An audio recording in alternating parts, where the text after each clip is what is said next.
तो आज JPSC mains का सेकेंड डे है, जो कि पेपर 6 कल से हम स्टार्ट कर चुके हैं।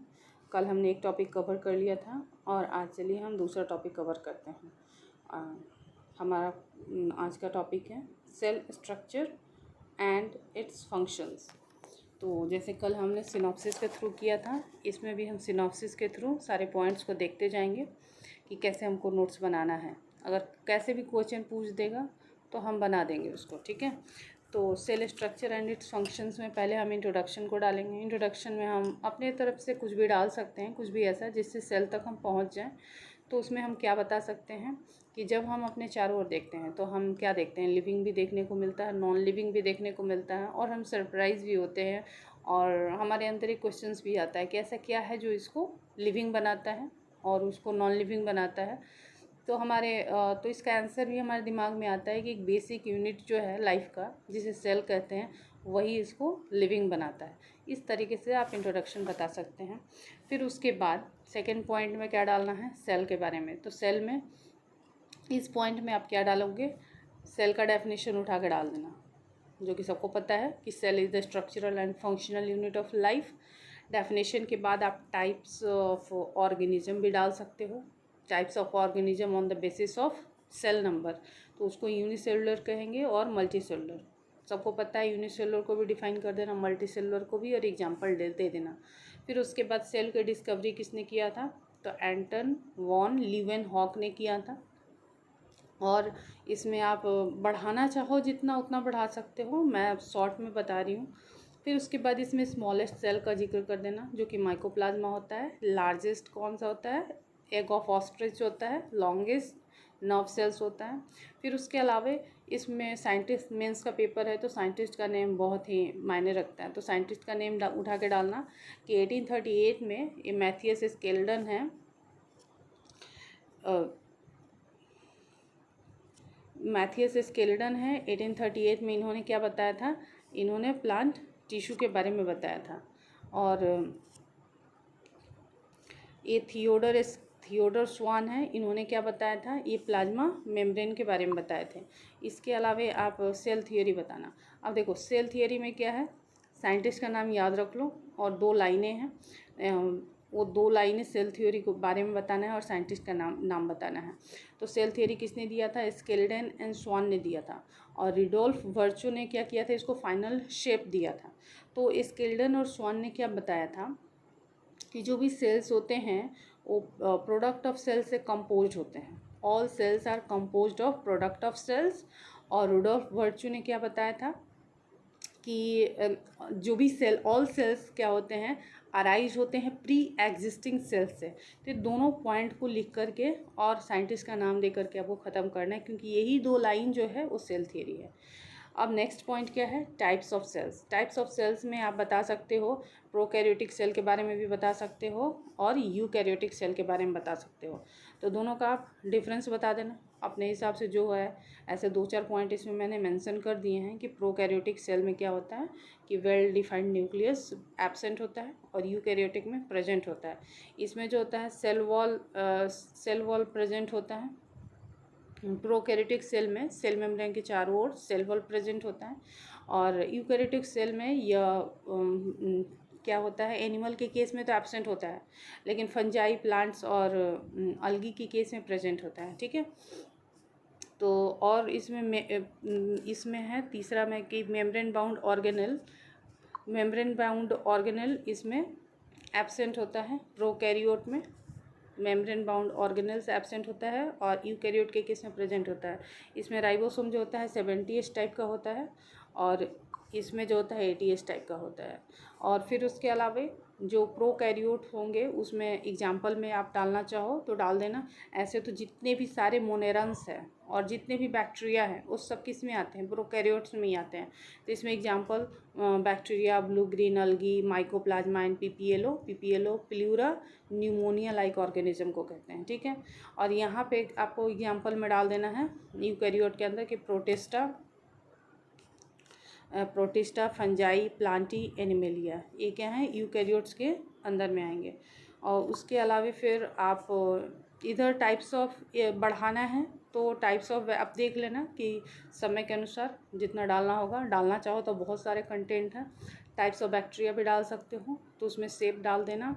टाइप्स पहले डाल देना, कोकस, बैसिलस, विब्रियो, स्पाइरुलम, और इन सब के बारे में शेप डाल देना कि कोकस जो होता है वो कैसा होता है, स्फेरिकल होता है, और बैसिलस जो होता है रॉड शेप्ड होता है, और ये भी कॉमा शेप्ड होता है, और जो स्पाइरुलम जो होता है वो कैसा होता है, स्पाइरुलम स्पाइरल शेप्ड होता है। ठीक है, उसके अलावा एक जीनोम, जो प्रोकैरियोट्स में जीनोमिक डीएनए भी प्रेजेंट होता है प्लस प्लाज्मिड। जीनोमिक डीएनए तो देखो दोनों में होता है, प्रोकैरियोट में भी और यूकैरियोट में, लेकिन जो प्लाज्मिड होता है, जो ये प्लाज्मिड होता है ये किस में प्रेजेंट होता है, सिर्फ प्रोकैरियोट में ही प्रेजेंट होता है। प्लाज्मिड क्या है, ये साइटोप्लाज्म के अंदर जो डीएनए पाया जाता है उसको प्लाज्मिड कहते हैं। और ये किस तरह का होता है, स्मॉल होता है, सर्कुलर होता है, नेकेड होता है, और रेजिस्टेंट टू एंटीबायोटिक्स होता है। इतना काफ़ी है इसके बारे में। ठीक है, अब उसके अलावा नेक्स्ट पॉइंट है, अब ये हमने थोड़ा सा डिफरेंस देख लिया। डिफरेंस के बाद हम क्या करेंगे, अब हम प्रोकैरियोट को उठा करके 1 बाय 1 उसके अंदर देखेंगे जो भी चीज़ें हैं, फिर उसके बाद यूकैरियोट को देखेंगे। तो पहला है हमारा प्रोकैरियोट।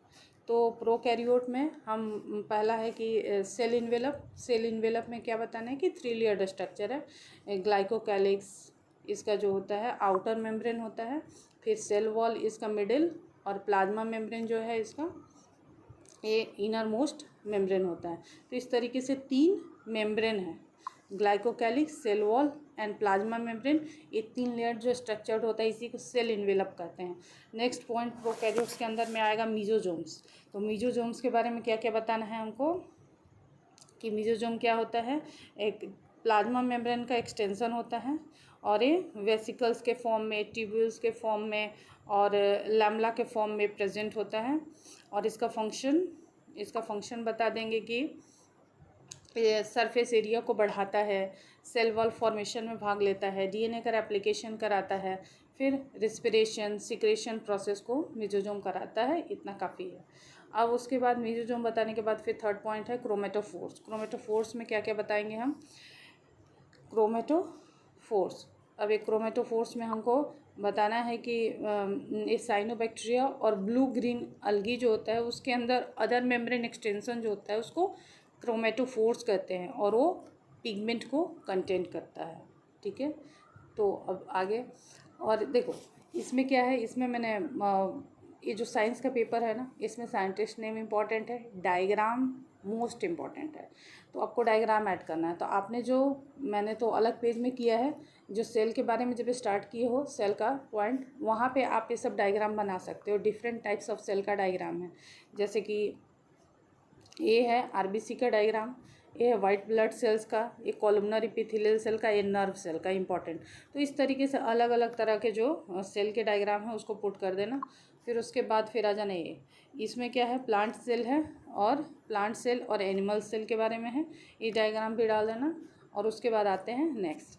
तो प्रोकैरियोट में हमने क्या देख लिया था, मीजोजोम देख लिया था, क्रोमेटोफोर्स देख लिया था। उसके अलावा प्रोकैरियोट में क्या पाया जाता है, सरफेस स्ट्रक्चर होता है प्रोकैरियोट में, सरफेस स्ट्रक्चर। अब इस सरफेस स्ट्रक्चर को कैसे देखेंगे, इसमें फ्लैजला होता है, पिलाई होता है, और फिम्ब्री होता है। फ्लैजला, पिलाई, फिम्ब्री, ये तीनों सरफेस स्ट्रक्चर प्रोकैरियोट्स में प्रेजेंट होते हैं। और फ्लैजला मूवमेंट में भाग लेता है, और पिलाई और फिम्ब्री मूवमेंट नहीं बल्कि अटैचमेंट, किसी भी रॉक के साथ अटैचमेंट कराना है तो पिलाई और फिम्ब्री कराता है। इसके अलावा फ्लैजला फिलामेंट, हुक और बेसल बॉडी से मिलकर के बना होता है। पिलाई जो होता है पिलाइन प्रोटीन से बना होता है, और फिम्ब्री बिसल लाइक फाइबर्स की तरह होता है जो कि सेल से बाहर की ओर स्प्राउट आउट होता है। ठीक है, और ये हो गया सरफेस स्ट्रक्चर। अब नेक्स्ट है राइबोसोम। अब देखो राइबोसोम में हमने क्या देखा था, प्रोकैरियोट्स में 70S टाइप राइबोसोम पाया जाता है, और यूकैरियोट में 80S टाइप राइबोसोम पाया जाता है। राइबोसोम दोनों में आएगा, लेकिन अलग अलग उसका सब यूनिट आता है। तो अब देखो यहाँ पे हम प्रोकैरियोट के बारे में देख रहे हैं। तो प्रोकैरियोट्स में राइबोसोम क्या है, प्लाज्मा मेम्ब्रेन से एसोसिएटेड होता है, पहला पॉइंट डाल देना। और ये 70S टाइप होता है, ये 70S टाइप होता है। इस 2 सब यूनिट से मिलकर के बना होता है, 50S सब यूनिट एंड 30S सब यूनिट। प्रोटीन सिंथेसिस में भाग लेता है, इसीलिए राइबोसोम को प्रोटीन फैक्ट्री भी कहा जाता है। और इसके अलावा एक नेक्स्ट पॉइंट है पॉलीजोम और पॉलीराइबोसोम क्या है। तो पॉलीजोम और पॉलीराइबोसोम, बहुत सारे जो राइबोसोम और mRNA मिलकर के पॉलीजोम और पॉलीराइबोसोम बना देते हैं। तो ये राइबोसोम के बारे में हो गया। अब लास्ट प्रोकैरियोट्स के अंदर में हमें देखने को है इंक्लूजन बॉडी। इंक्लूजन बॉडी क्या है, तो इस इंक्लूजन बॉडी को कैसे बता देना है कि जो भी साइटोप्लाज्म के अंदर जो सेल है प्रोकैरियोट सेल, उसके साइटोप्लाज्म में रिजर्व मटेरियल के रूप में, जो रिजर्व मटेरियल तो होगा ना जो कि स्टोर्ड रहेगा, तो रिजर्व मटेरियल जो स्टोर्ड रहता है साइटोप्लाज्म के अंदर, वो किस फॉर्म में होता है, इंक्लूजन बॉडी के फॉर्म में होता है। और ये नॉन मेम्ब्रेन बाउंड स्ट्रक्चर होता है और साइटोप्लाज्म में फ्रीली पड़ा हुआ रहता है। एग्जाम्पल में डाल देना है फॉस्फेट ग्रेन्यूल्स, साइनोफाइसियन और ग्लाइकोजेन ग्रेन्यूल्स। ठीक है, तो ये हमारा दैट्स ऑल अबाउट प्रोकैरियोट्स के बारे में हो चुका।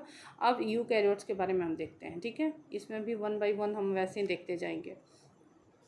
तो यूकैरियोट्स में पहला पॉइंट है सेल मेम्ब्रेन। तो सेल मेम्ब्रेन में बता देना कि आउटर मोस्ट कवरिंग है और सेलेक्टिवली परमिएबल है, 2 पॉइंट। और ये लिपिड और प्रोटीन से मिलकर के बना होता है। अब लिपिड में मेजरली इसमें कौन सा लिपिड होता है, तो फॉस्फोलिपिड्स होता है, फॉस्फोलिपिड्स, जो कि बाई लेयर में अरेंज होता है। ठीक है, और ये इस प्रोटीन जो होता है इंटीग्रल होता है और पेरिफेरल होता है। इंटीग्रल जो अंदर की ओर है, पेरिफेरल जो पेरिफेरी पे प्रेजेंट होता है।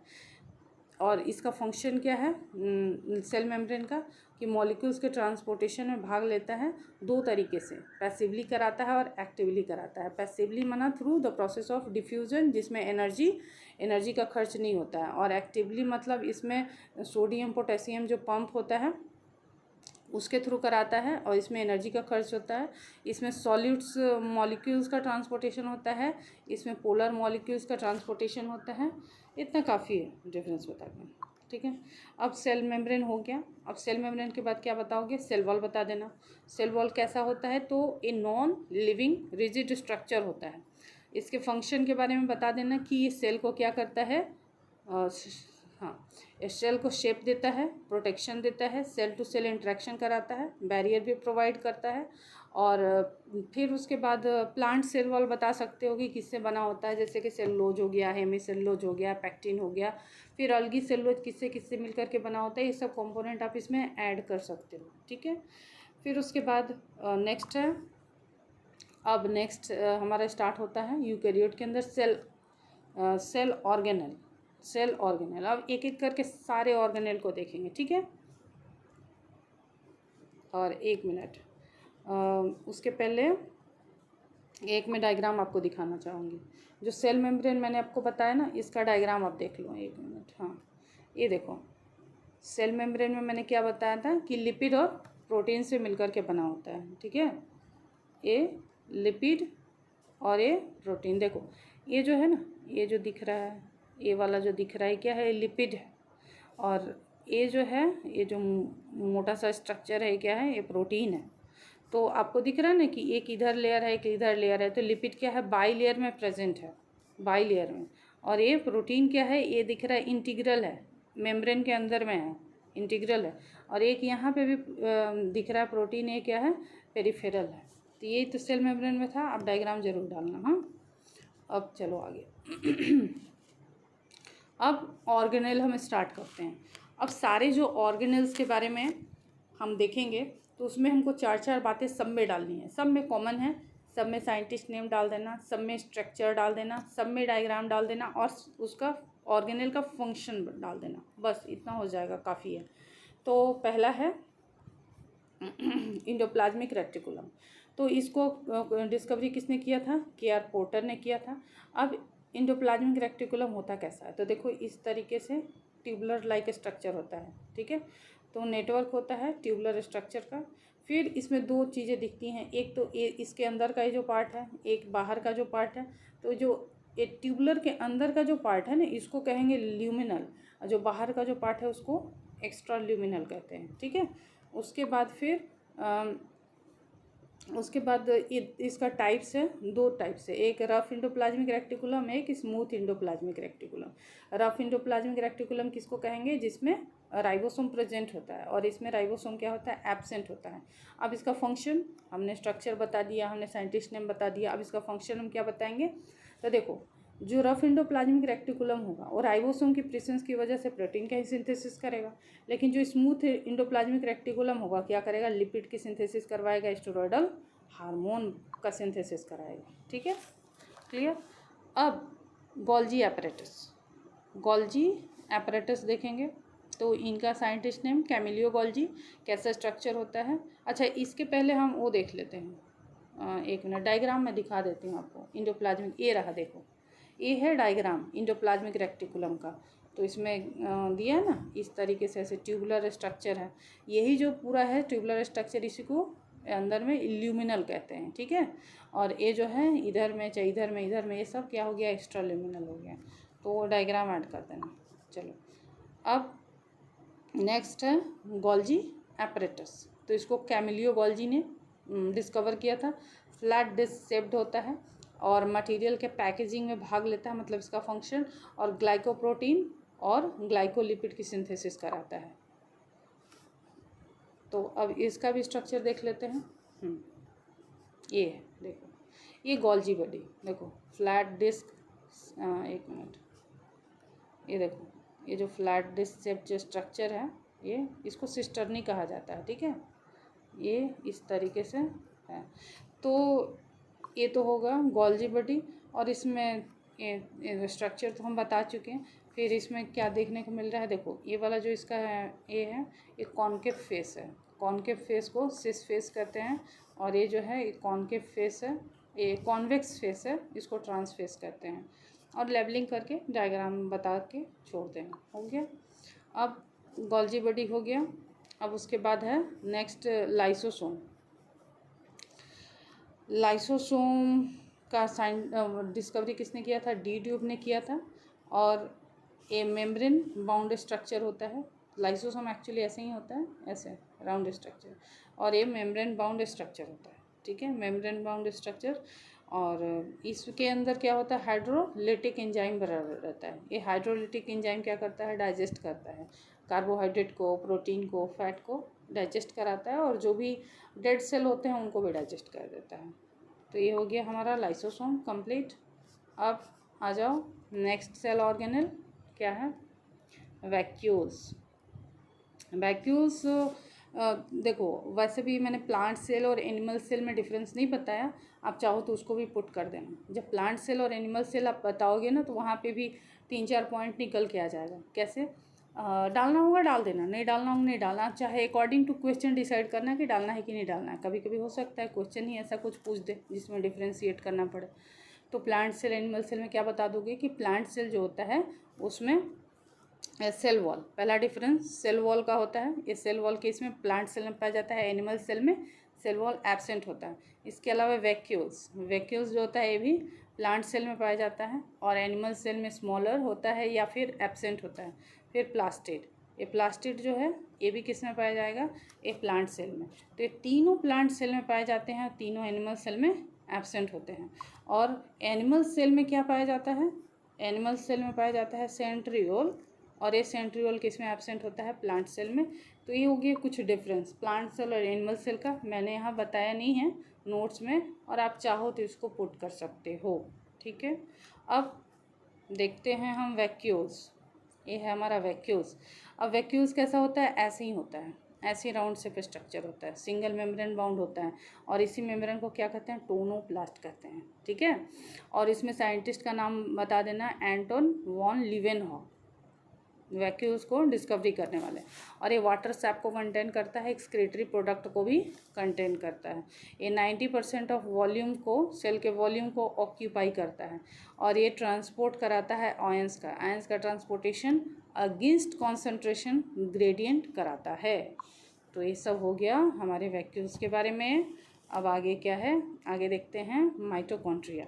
तो माइटोकॉन्ड्रिया को कॉलिकर ने डिस्कवर किया था। ये डबल मेम्ब्रेन बाउंड स्ट्रक्चर होता है, डबल मेम्ब्रेन बाउंड, देखो ऐसे कुछ ऐसे रहेगा माइटोकॉन्ड्रिया। ठीक है, एक मेम्ब्रेन हुआ और ये दूसरा मेम्ब्रेन हुआ, एक मिनट, एक मिनट,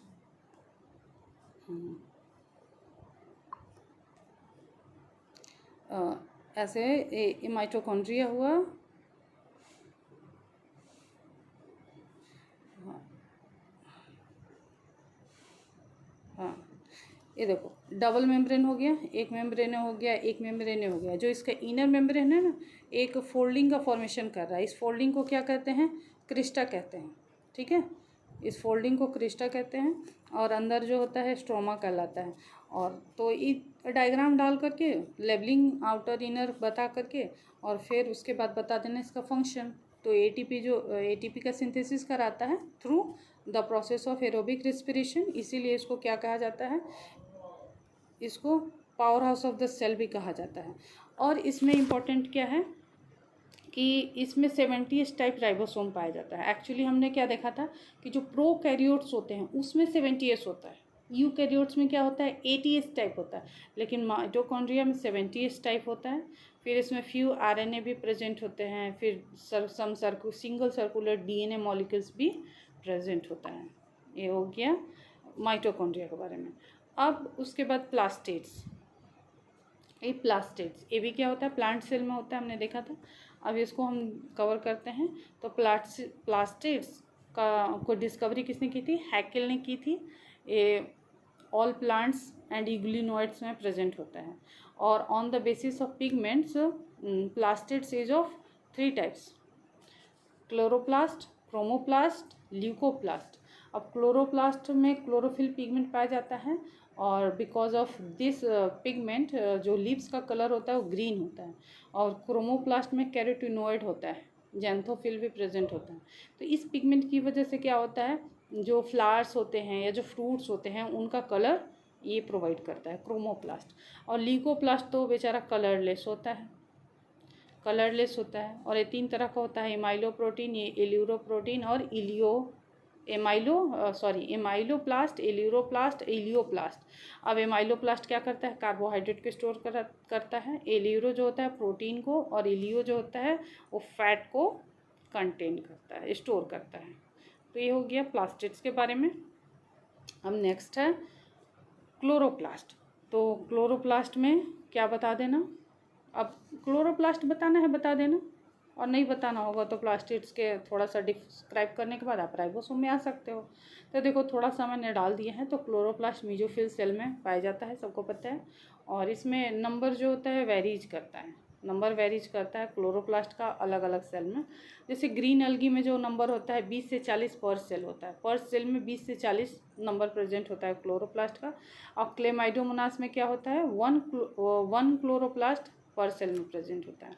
और क्लोरोप्लास्ट भी ऐसे डबल मेम्ब्रेन बाउंड स्ट्रक्चर होता है।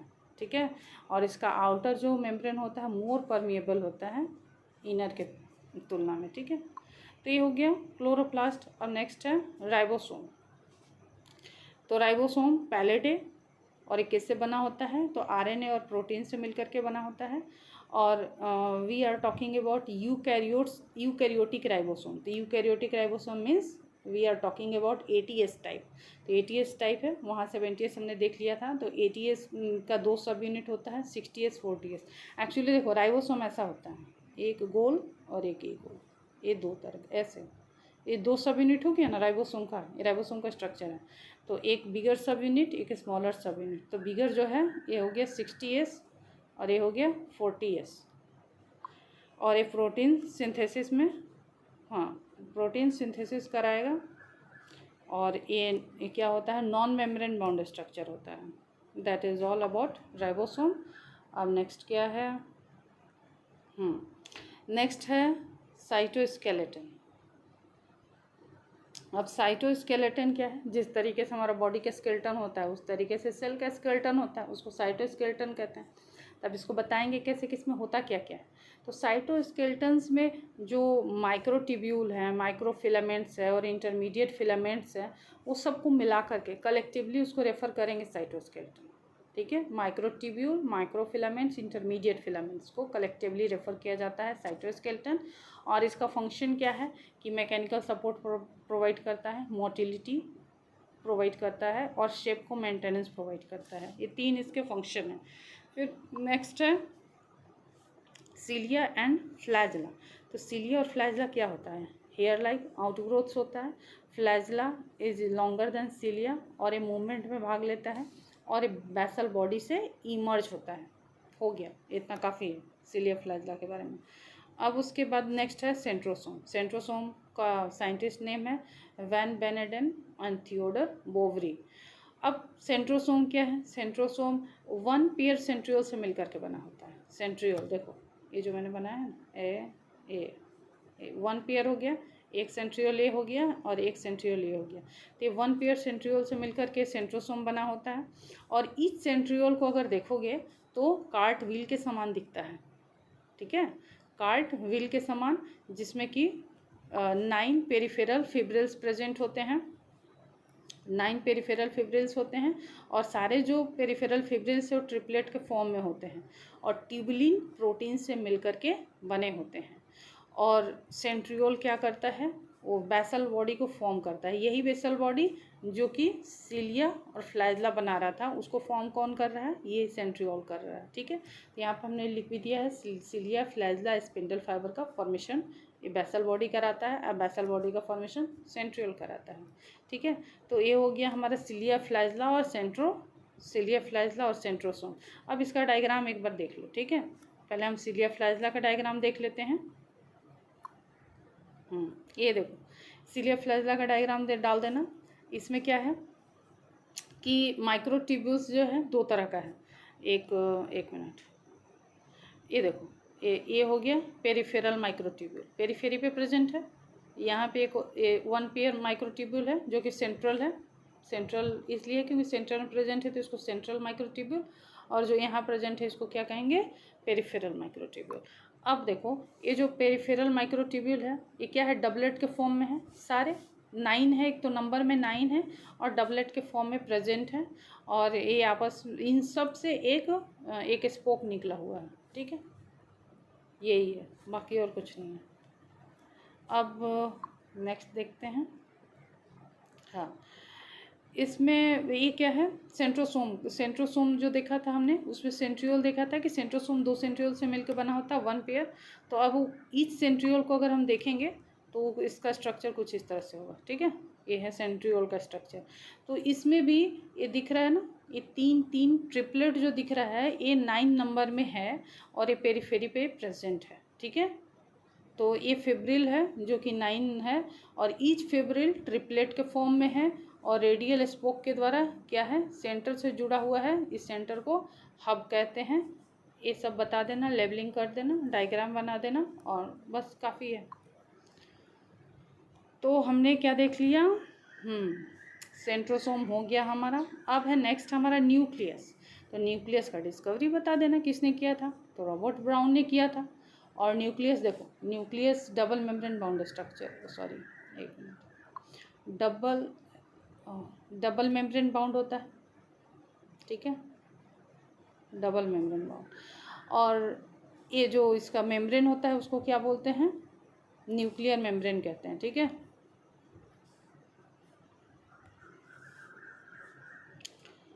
एक मिनट, हाँ, ये न्यूक्लियर मेम्ब्रेन है। और फिर उसके बाद इसके अंदर एक और स्ट्रक्चर प्रेजेंट होता है जिसको न्यूक्लियोलस कहेंगे और इसमें इसे क्रोमेटिन थ्रेड लाइक स्ट्रक्चर पाया जाता है और उसको क्रोमेटिन थ्रेड कहेंगे। और इसके अंदर जो प्लाज्म होता है उसको न्यूक्लियोप्लाज्म कहते हैं। और यहाँ पे एक मतलब न्यूक्लियर पोर्स यहाँ पे प्रेजेंट होता है, यहाँ पे, जो कि प्रोटीन और आरएनए के ट्रांसपोर्टेशन या मूवमेंट को कराता है न्यूक्लियर पोर्स के थ्रू। तो ये इतना। और फिर न्यूक्लियस का फंक्शन में बता देना कि सारे सेल को क्या करता है? कंट्रोल करता है। That is all about nucleus. Next and आखिरी जो हमारा है वो है क्रोमोसोम। तो अब क्रोमोसोम के बारे में हम क्या बताएंगे कि क्रोमोसोम क्रोमेटिड और सेंट्रोमियर से मिलके बना होता है। एक्चुअली देखो, ये कुछ इस तरह से होता है।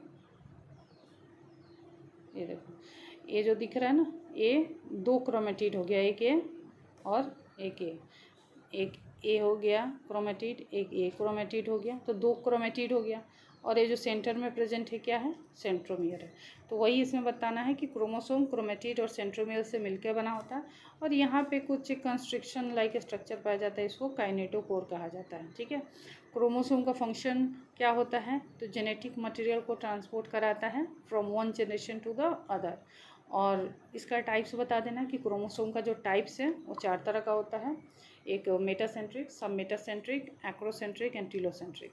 अब देखो मेटासेंट्रिक ए है, मेटासेंट्रिक ए वाला है। तो मेटासेंट्रिक में क्या दिख रहा है, जो सेंट्रोमियर है ना एकदम बिल्कुल सेंटर में प्रेजेंट है, और जो इसका दोनों क्रोमेटिड है इसका जो लेंथ है वो इक्वल है। तो ये हो गया हमारा मेटासेंट्रिक। ठीक है, फिर ये हो गया सब मेटासेंट्रिक। सब मेटासेंट्रिक में क्या है कि एक क्रोमेटिड का लंबाई क्या है, थोड़ा कम है, और एक का थोड़ा ज़्यादा है। तो इस तरीके से मेटा इस सेंटर में अरेंज नहीं है, थोड़ा सा ऊपर की ओर अरेंज है। तो ये हो गया सब मेटासेंट्रिक। अब इसके अलावे है ये हो गया एक्रोसेंट्रिक एंड टीलोसेंट्रिक। तो ये एक्रो है, तो एक्रो में क्या है, एक आर्म्स का जो लेंथ है वो बहुत कम है, शॉर्टर लेंथ है, और एक आर्म्स का जो लेंथ है वो बहुत ज़्यादा है, लॉन्गर है। और ये एक्रो हो गया टीलो। ये टीलोसेंट्रिक जो है इसमें क्या है, एकदम से एपेक्स पे ही प्रेजेंट है, एकदम थोड़ा सा आर्म्स निकला हुआ है, मतलब लगभग एपेक्स पे प्रेजेंट होता है सेंट्रोमियर। एक आर्म्स का जो लेंथ होता है बहुत बड़ा होता है, और एक का एकदम थोड़ा सा होता है, छोटा सा नेग्लिजिबल होता है। तो ये हमारा हो गया क्रोमोसोम। तो क्रोमोसोम तो ऑलमोस्ट हमने ये पूरा चैप्टर कवर कर लिया। और ठीक है, फिर अब कल मिलते हैं एक नेक्स्ट वीडियो के साथ। Okay, thank you.